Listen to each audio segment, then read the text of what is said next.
Dear students, a very warm welcome to all of you in my today's lecture of Operations Research. In today's lecture, we will discuss upon the further numerical on expected monetary value, that is EMV. The question is as follows.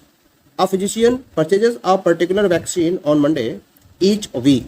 The vaccine must be used within the following week, otherwise it becomes worthless. The vaccine costs rupees 2 per dose and the physician charges rupees 4 per dose.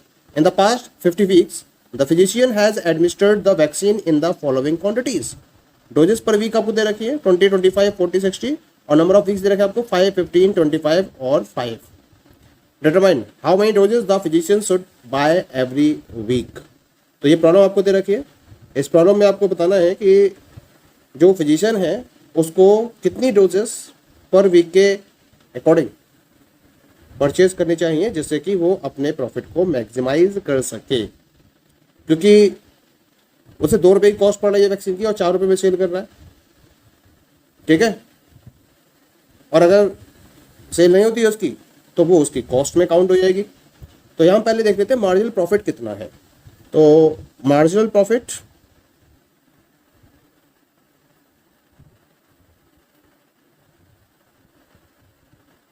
That is equal to sell price कितने का इसका 4 रुपये का और cost price कितने का 2 रुपये का. तो ये ₹2 पर डोज, ये हो गया इसका मार्जिनल प्रॉफिट. अब निकाल लेते हैं हम इसका मार्जिनल लॉस. ये सेल नहीं होती है तो 2 रुपये की लॉस होगा. ठीक है, तो ये रहेगा आपका ₹2 पर डोज. यानी सेल हो गई तो 2 रुपये का फायदा हो गया और सेल नहीं हुई तो 2 रुपये का उसको नुकसान हो जाएगा. That is the point. ठीक है, तो इस बेसिस पर हम कंडीशनल प्रॉफिट निकालेंगे. तो जो कंडीशनल प्रॉफिट निकालेंगे तो इसके लिए हमें एक प्रॉपर फॉर्मेट तैयार करना पड़ेगा इसका, और वो क्या होगा marginal profit into units sold. तो मार्जिनल प्रॉफिट कितने का है 2 का, 2 into units sold minus 2 marginal loss है तो 2 into units not sold. That is clear. या तो बात क्लियर हो गई भाई. ठीक है, इस फॉर्मूले का यूज करते हुए हम क्या करेंगे, हम डिटरमाइन करेंगे कंडीशनल प्रॉफिट्स को. लेकिन उससे पहले मुझे क्या करना है, उससे पहले मुझे डिटरमाइन करना है प्रोबेबिलिटी को, क्योंकि मुझे यहाँ पर जो वैल्यू दे रखी है वो नंबर ऑफ वीक्स में दे रखी है. तो जो नंबर ऑफ वीक्स है वो कितने हैं, नंबर ऑफ वीक्स ये दे रखा आपको 5, 15, 25 और 5.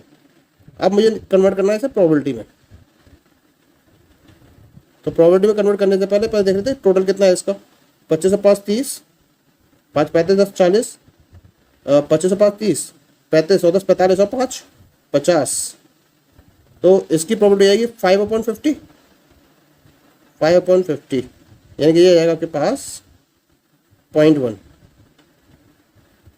ये आएगा 15/50, 5 से 15 0.3. ये आएगा 25/50, 5 से 25 0.5. और ये आएगा 5/50, ये अगेन 0.1. 5 और 3 5 और 1 7 और 3 10 और 1 11 बैठ रहे हैं. तो 5 से 15 0.3, 5 से कम 5 0.1, 5 और 25 0.5. ये टोटल तो उसका 1 के बराबर होना चाहिए. 50 वीक है, 5/50 0, 10 1/10 हो जाएगा 0.0, 1/10 इसका हो जाएगा 0.1. ये गलती है तो 0.1, 5 3 8 और 1 9 1 10. ठीक है, ये टोटल हो गया हमारा. अब हम बात करते हैं इसके रिगार्डिंग, हम कंप्लीट टेबल तैयार करेंगे और उस टेबल के मीडियम से हम निकालेंगे एक्सपेक्टेड प्रॉफिट. लेकिन उससे पहले हम निकालेंगे कंडीशनल प्रॉफिट. ठीक है, तो इसके लिए टेबल मैंने ऑलरेडी तैयार कर रखी है. तो ये टेबल मैंने यहाँ पर मेंटेन कर रखी है. मुझे इसके अंदर वैल्यूज़ को फाइंड आउट करना है. तो सबसे पहले तो यहाँ हमने स्टेट ऑफ नेचर को डिफाइन करा है, जैसा कि प्रीवियस लेक्चर्स में हमने डिफाइन किया था इसको. तो स्टेट ऑफ नेचर कौन कौन सी होंगी हमारे पास, 20, 25, 40 और 60। और ऐसे आपके पास कंडीशनल प्रॉफिट कितने होंगे, जो कंडीशनल प्रॉफिट है वो इसके लिए आपको कोर्स ऑफ एक्शन को कंसीडर करना पड़ेगा। तो या तो 20 परचेस करोगे, या 25 परचेस करोगे, या 40 परचेस करोगे, या फिर 60 परचेस करोगे। अब मैं प्रोबेबिलिटी नोट कर लेता हूँ हर एक के रिगार्डिंग जो दे रखी है, 0.1, 0.3, 0.5 और 0.1। मैंने जो इक्वेशन डेवलप करी थी कंडीशनल प्रॉफिट के रिगार्डिंग, उस इक्वेशन का यूज करते हुए हम कंडीशनल प्रॉफिट्स को डिटरमाइन कर लेते हैं। अब यहाँ देख लेते हैं, 20 की परचेजिंग है और 20 की ही डिमांड है, इसका मतलब 20 दूनी 40 का प्रॉफिट हो गया। क्लियर हो गया। अब यहाँ पर 20 की परचेजिंग है, 25 की डिमांड है, तो 20 तो सेल हो गई इसकी, तो 20 दूनी 40 का प्रॉफिट ये लास्ट तक एज इट इज रहेगा। ठीक है।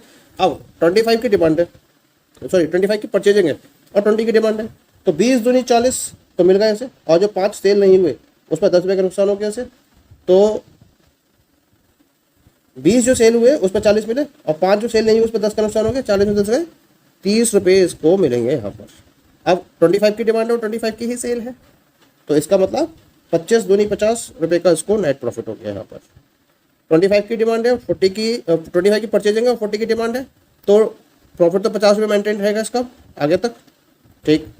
अब 40 की बात करते हैं, 40 की परचेजिंग है और 20 की डिमांड है, तो 20 तो सेल होगा इसके 20 दूनी 40 रुपये में, और जो 20 सेल नहीं हुआ उस पर 40 रुपये का नुकसान हो गया, तो 0 का प्रॉफिट हुआ इसे। ठीक है। अब 40 की परचेजिंग है, 25 की डिमांड है, तो 25 दूनी 50, 500 रुपये तो आए इसके पास, और 15 रुपये जो 15 डोजेज हैं जो सेल नहीं हुई उस पर इसका 30 रुपये का नुकसान हो गया। तो 25 दूनी 50 तो आए, 30 चले गए, 25 और 50 में 30 गए, 20 इसके पास अवेलेबल हो गए। ठीक है। ऐसे अगली की बात करते हैं, 40 की परचेजिंग है और 40 की डिमांड है, तो 4 दूनी 8, 80 रुपये का इसका बेनिफिट हो जाएगा। 40 की परचेजिंग है, 60 की डिमांड है, तो बेनिफिट तो 80 का ही रहेगा इसका। अब बात करते हैं 60 की। 60 की परचेजिंग है, 20 की डिमांड है, तो 20 दूनी 40 तो आए इसके पास। ठीक है। अब जो 30 थे, 30 दूनी 60, 60 में से 20 गए, 20 तो सेल होगा इसके, अब 40 बचे, 40 पर इसको 40 दूनी 80 का नुकसान हो गया, 40 माइनस 80 यानी कि माइनस का 40, ये इसका नुकसान हो गया। ठीक है। यहाँ पर 60 की परचेजिंग है, 25 की डिमांड है, तो 25 दूनी 50 तो सेल होगा इसके, 50 रुपये आ गए इसके पास। अब 25 और 5 30, 35, 35 पर क्या हुआ, 35 दूनी 70, 70 रुपये इसके गए, 70 रुपये का नुकसान हो गया इसको जो सेल नहीं हुई, और 25 पर 50 रुपये आ गए, तो 50 माइनस 70 कितना आ गया, माइनस 20, इससे 20 रुपये का नुकसान हो जाएगा यहाँ पर। 40 की डिमांड है और 60 की परचेजिंग है, तो 40 पर इसका 40 दूनी 80 रुपये तो आ गए इसके पास, और जो 20 सेल नहीं हुए उस पर 20 दूनी 40 गए उसके, तो 80 माइनस 20 यानी कि 60 रुपये का इसको, एक मिनट, 40 पे 80 रुपये आए और 20 पर 40 गए, 40 पे 40 दूनी 80 रुपये आए इसके पास। ठीक है। और 20 पर 40 गए, 80 माइनस 40 तो 40 ही बचे ना इसके पास।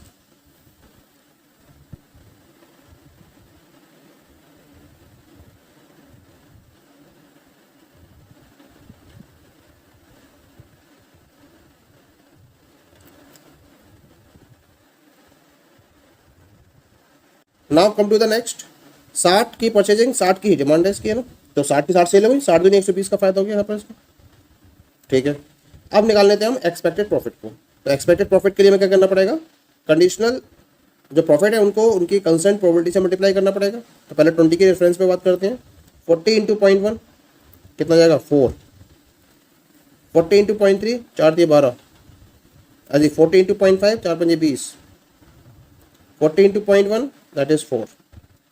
25 के रेफरेंस में देखते हैं यहाँ पर, 30 into 0.1 that is 3, 50 into 0.3 15, 50 into 0.5 25, 50 into 0.1 5, 40 के रेफरेंस में 0 इंटू 0.1 0, 20 इंटू 0.3 20 से 60 6 आ जाएगा यहाँ पर, 80 इंटू 0.5 5 40 40 आ जाएगा, 80 इंटू 0.1 ये 8 आ जाएगा। ठीक है। 60 की बात करते हैं, 60 स्ट्रेटजी की, माइनस 40 इंटू 0.1 माइनस का 4, माइनस 20 इंटू 0.3 माइनस का 6, 40 इंटू 0.5 4 पंजे 20 2, 4 पंजे 20, ये 20 आएगा पूरा पूरा, और 120 इंटू 0.1 यानी कि ये 12 हो जाएगा। ठीक है। That is clear. अब मैं इनका टोटल निकाल लेता हूँ, तो 12 और 4 16, और 4 20 और 20 40, 12 और 4 16 और 4 20 और 5 20 40, सही है। 15 3 18, पहले देखो 25 और 5 30, 30 और 10 40 45 और 3 48, 40 और 6 46 और 8 54, 20 और 10 30 32, 32 में से 10 गए 22। तो इसका मतलब जो पहले देख रहा मैं EMV हाईएस्ट किसके करस्पॉन्डिंग है, तो जो EMV की हाईएस्ट वैल्यू है इट इज करस्पॉन्डिंग टू, ये आ गई highest value 54, it is corresponding to 40, ठीक है। एज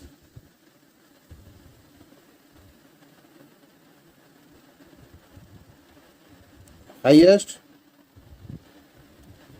EMV इज 54, ठीक है। तो 54 किससे करस्पॉन्डिंग है, ये जो 54 है इट इज करस्पॉन्डिंग टू 40। सो तो हमारा फाइनल आंसर क्या जाएगा इसके अंदर, सो 40 doses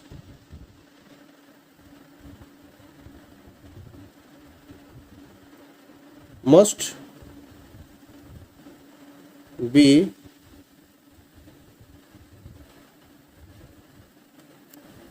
purchased by the physician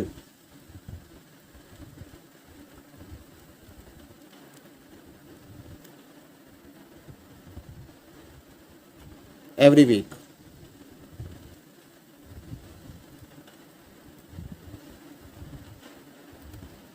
okay, और उस केस में उसका जो मैक्सिमम प्रॉफिट होगा वो कितना होगा, it will be equal to 54। So this is the answer of the given EMV problem. That is clear to all of you? Thank you.